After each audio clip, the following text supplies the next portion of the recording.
Good day, ladies and gentlemen, and welcome to Paradise Valley, Montana. Excuse me. Going over some kind of rough asphalt here. Okay, this is, what is it, my number 7th video in my series of, coronavirus, anti-boredom, SAD, cabin fever, let's go on a trip, let's get out of the house type videos. Okay, right now, right where I'm at, I'm 20 miles southeast of Livingston, Montana. Southeast, I said. I'm going up a drainage called Mill Creek, M-I-L-L Creek.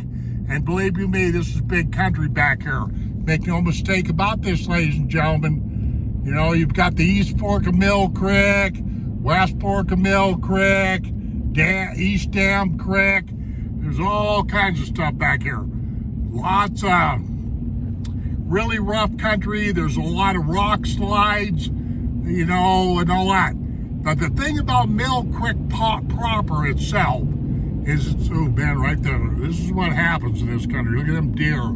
See that deer running across the road? You guys gotta watch that. I'm a whitetail, no doubt, yeah. But anyway, like I started to say, Mill Creek is really good for rainbow trout fishing and cutthroats. But you gotta kind of know what you're doing, because it gets hit a lot with tourists and whatnot have you.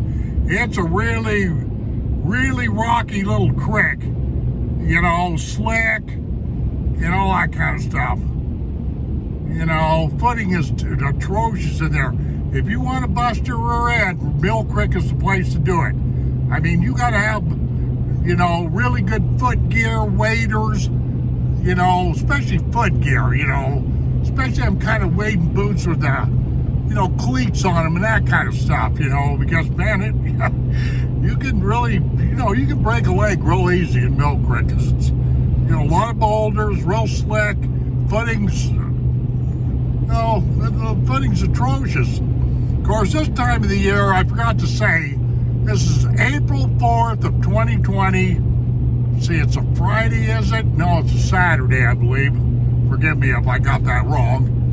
But this is way too early in the year. This isn't even open for fishing, so I don't even know why I'm just taking a drive up here because it's close to Livingston and all that kind of stuff, so, like I say, I'm doing these videos in high hopes that people, enjoy this scenery, enjoy what I'm trying to do here, get some kind of relief or pleasure or release or whatever you want to call it from this horrible thing that's going on in the United States called the coronavirus or COVID-19, So this is my little, contribution to the effort.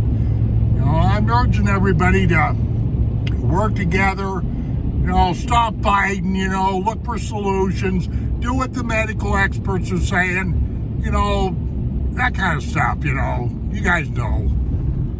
Personally myself, I watch just enough TV to keep in the loop, but I don't watch a lot of TV, I really don't. I think the United States got caught with their pants down when it comes to this coronavirus, you know what I mean? Medical supplies. We really weren't ready for something like this. That's what I think, anyway. Now, I don't think it, I know it, So, and also, when we get up in here, we're going up in this canyon up here, and I have no idea how far I could go up this road. Right there is Mill Creek, the entrance. Sorry about that kind of one hand in this on my steering wheel here, but I have no idea how far up, because it goes about 11 miles back in this canyon. But there are certain times of the year that you ain't going back in there too far, because the roads are all messed up, snow drifts, bogs, mud, you name it, man. I've seen the time in the wintertime or during the hunting season, I've come up here, got up in here a few miles, just turned around and left because the roads were just, practically impassable.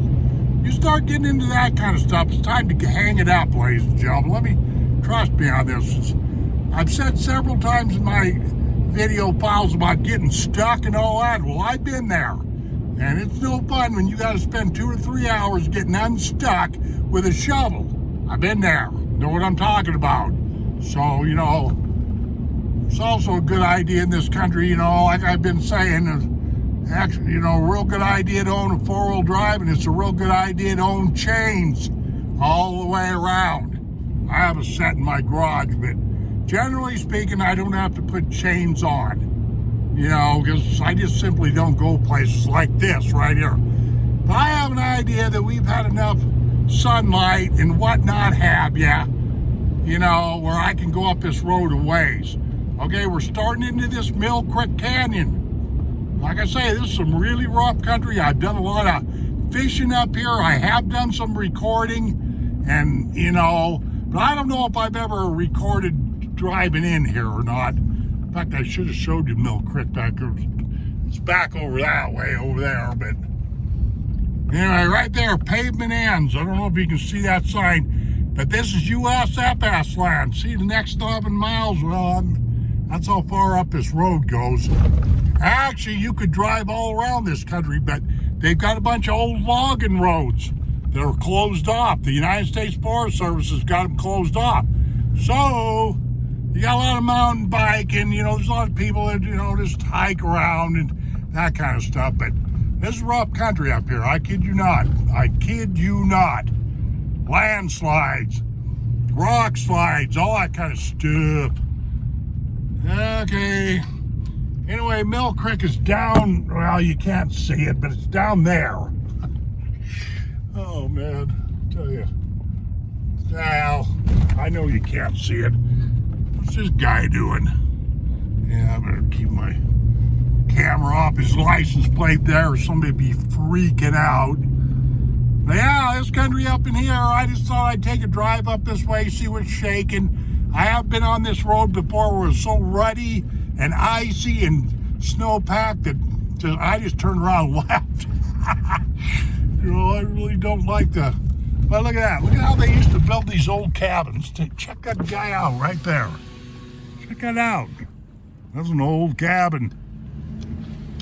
Let me keep this window down.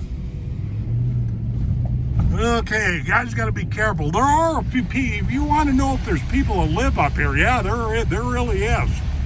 You know, the neener. No, I'm just kidding. They're not exactly deliverance type people. That's just a little private joke of mine. You know what I mean?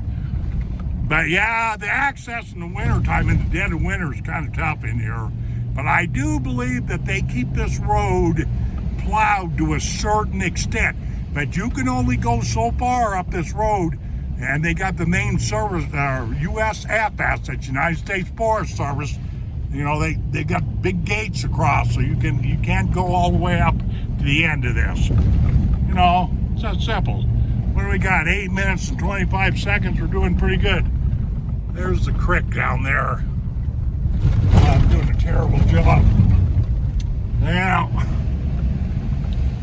sorry, you just can't see the creek. Okay, you can see the creek from here.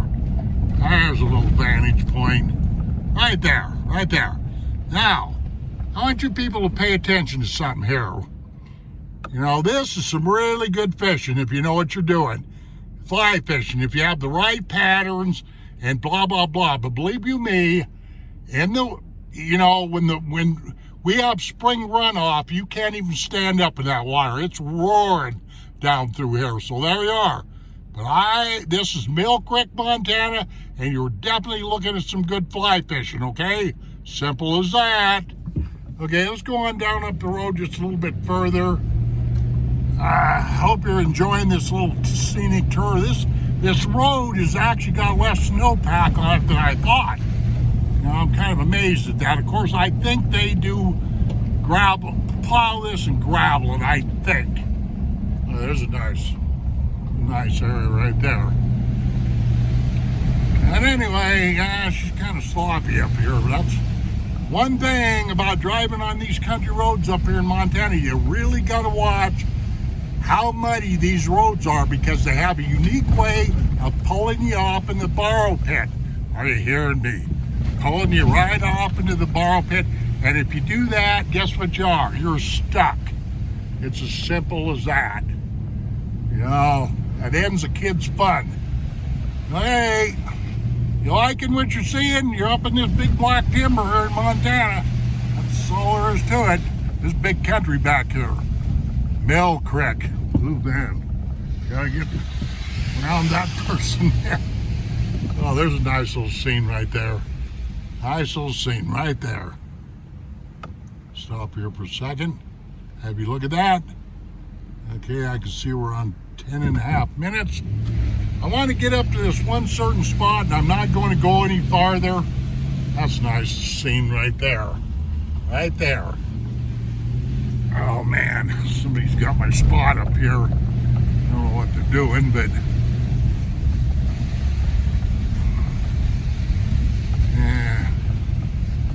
yeah, I know doggone well if this ain't open for fishing, so yeah, somebody's sitting up here doing something. That is real nice.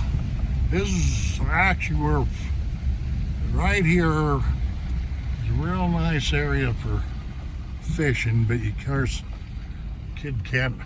Real nice hole down there is basically what I'm saying. There really is, you know. But I'm not going any further than this right here because I want to talk to you folks for a few minutes before. Let me get this squared around here. Sorry. Oh, man, I tell you, shooting these videos sometimes is a pain in the rear end. Anyway, like I say, the purpose of these videos right here is to make you smile a little bit, say, oh, that was nice, you know, and take away from the cabin fever, the four walls crawling in on you. You guys know what I'm talking about. Okay, I've seen on TV last night and the last couple of days that the White House and the different governors around and what that have you are recommending that people wear non-surgical, non-medical face masks so you don't spit when you talk and all that. Okay, I just thought I'd throw my 2 cents worth in here. Okay? I'm going to show you something here. Some of you are going, oh, I know that. Blah, blah, blah. You probably really don't. Let me show you something here. Let me show you a simple, inexpensive way to cover your mouth and your nose and all that. And here it is, right there. I am a big believer in these items called bandanas. The average bandana is only going to cost a guy about $1, you know, and you fold these triangularly. I'm holding this camera and I can't do it, but you fold this triangularly, you know, put it over your nose and mouth and tie it in the back of your head. It's as simple as that. You guys have seen this before. These things cost $1. I must own at least, I don't know. My wife's throwing away a lot of my real old ones because when they get real ragged. But I carry 2 of these bandanas in my back pocket all the time. I have for years. But these bandanas, when you cross them up diagonally, you double up this material. It's cotton, and it'll serve as a face mask. Simple as that. I just thought I'd throw this in. You know, just simply because, just a little tip here, okay? All right, and now I see I'm coming up on 14 minutes here. And you can get those doggone bandanas most anywhere. Up here in Montana, they sell them in gas stations, gift shops, and all that other stuff. But I just thought I'd throw that in. I know a lot of people go, oh, you know that. No, you don't. You know, more than likely you don't, you know. But anyway, that's neither here nor there. Okay, ladies and gentlemen, don't let the fear of the coronavirus eat you up. I'm not going to give you a great big speech. I already give you the speech for the day, you know, about the cheap face mask and all that. So, you know, basically what I want you to do is take care of yourselves, and we shall see you on down the trail. And adios, my friends.